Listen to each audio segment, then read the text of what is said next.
ค่ะกราบสวัสดีFCทั้งช่องของสงกรานต์นะคะมื้อนี้จะพามาตามแนวทางตำเล่าวของเซียนผาสุกค่ะเมื่อคืนบ่ได้ตามเพิ่นนะคะ วันที่16นั่นน่ะวันที่16แต่เพิ่นก็ว่าหลุดนะคะ แต่ว่าเพิ่นเข้าอยู่เด้อค่ะ วันที่15นี่เพิ่นเข้าอยู่นะคะ เพิ่นจับคู่ให้1 2ออก2 1นะคะพี่น้อง วิ่ง2กับ7เข่าที่2นะคะพี่น้องรูด2เข่าที่1 2 2 1นะคะเพื่อนไห่1 2ออก2 1ค่ะพี่น้องมื้อนี้ก็เป็นมื้อวันที่17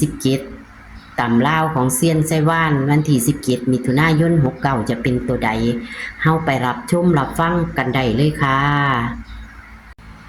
ครับสวัสดีครับแม่ครับค่ะสวัสดีค่ะโอ้ยเรียกกันรู้เลยเอ้ยเมื่อคืนนี่ก็ได้เป็นยังไง เรียกต่างแดนรู้เปิดปุ้ยโนดีเอ็นเอแต่ว่าวันที่15นั่นเข้าเนาะค่ะเขามอนันลาวันที่16พุธยังว่ากับอาทิตย์ที่แล้วก็มาลุ้นเอาวันพุธเนาะค่ะเขาซีมือวันนี้อาทิตย์นี้เขาวันจันทร์มาลุ้นวันอังคารซ่อมมันพุธมันเป็นยังไงผมก็นั่งไล่อยู่นี่ดีแอปพุ่งมากแล้วแอปสิผมไปลบว่านี่เอาค่ะพอดีแล้วพอดีแล้วสำหรับพอดีหนูว่านี่กับคำแม่แอดเอาไปกับพ่อถือแล้วเรียงผมรุดแล้วอันคำพ่อบอโทรหามันยุงยุกับอันเรียกอันไทยค่ะ แต่ว่ามันอันวันจังสันกับคันบ่เห็นโทรก็แสดงว่าบ่เอานะผมการน้ำบางคลิปแอดอยู่ดอกแอดกันอย่างน้ำเลขไทยอยู่ละผมก็ว่ามันนั่นม่านร่วมยอดมือสุดท้าย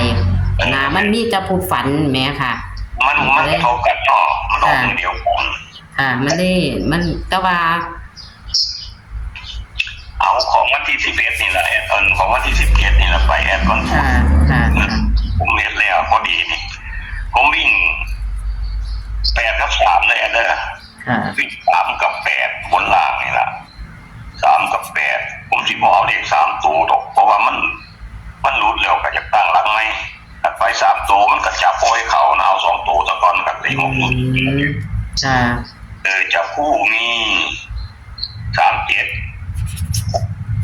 37 38 ผมยังเอาจังสี่เน้น28 กับ 29แน่เนอะ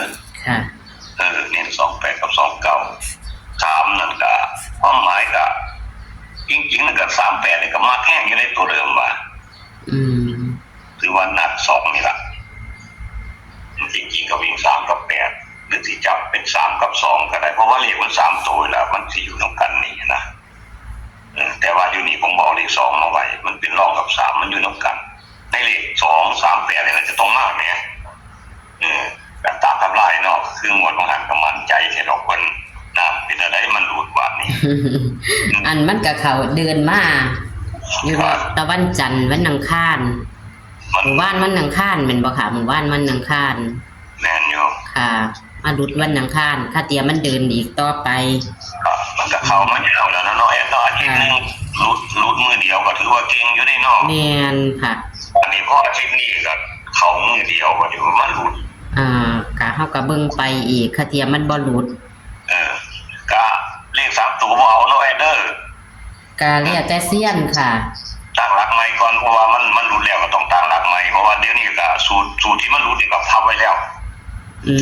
เป็นสูตรใหม่อีกแม่นบ่ค่ะสูตรใหม่แล้วก็เก่งคือกันสูตรนี้ก็ได้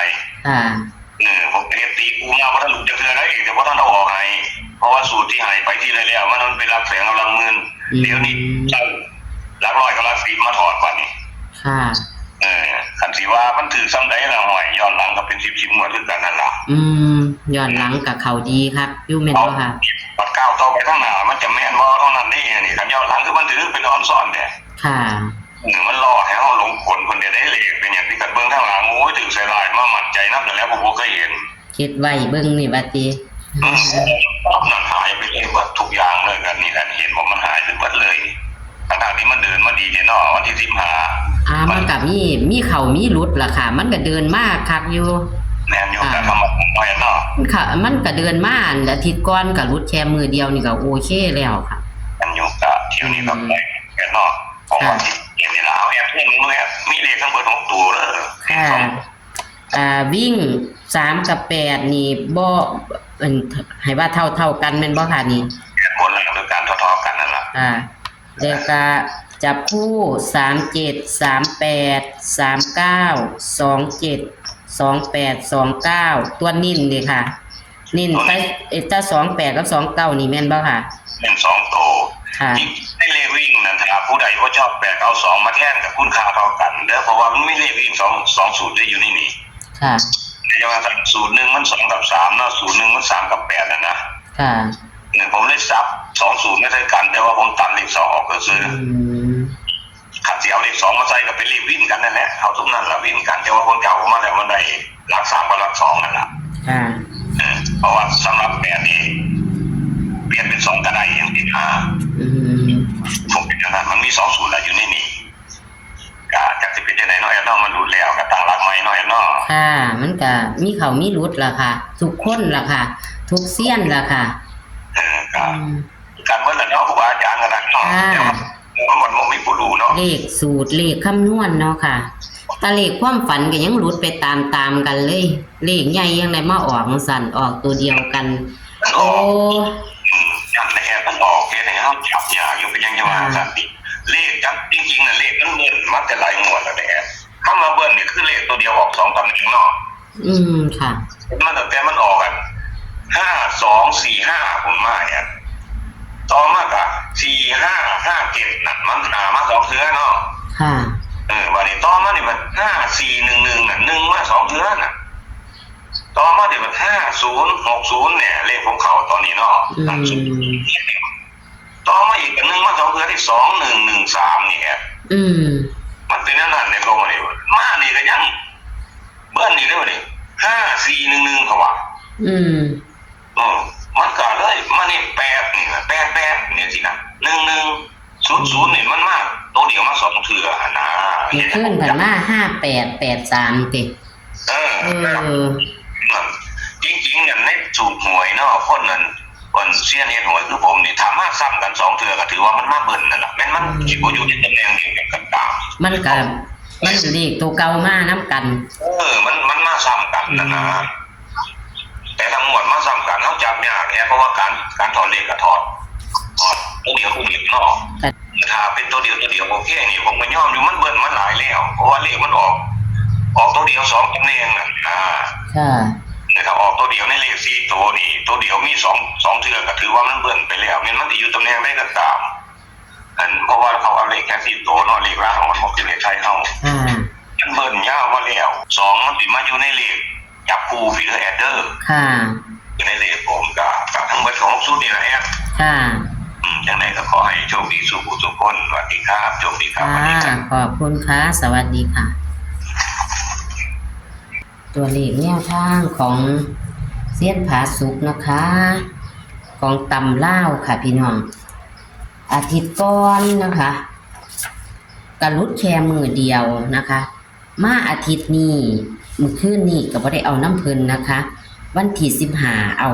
มันเข้าอยู่ค่ะวันที่15ล่าสุดวันที่15เข้าจับคู่คือ12ออก21นะคะพี่น้อง2113บ่ค่ะมันออกนะคะก็มาหลุดเพิ่นว่ามื้อคืนนี่บ่ได้เอาวันที่16บ่ได้เอาน้ำเพิ่นว่ามันหลุดนะคะพี่น้องแต่ว่ามันก็เดินยาวอยู่ค่ะของเพิ่นกับเดินยาวอยู่ล่าสุดวันที่15ของเพิ่นนะเข้า12นะคะวันที่15นะคะให้วิ่ง2กับ7กับมา2ค่ะพี่น้องจับคู่12ออก21เนาะค่ะพี่น้อง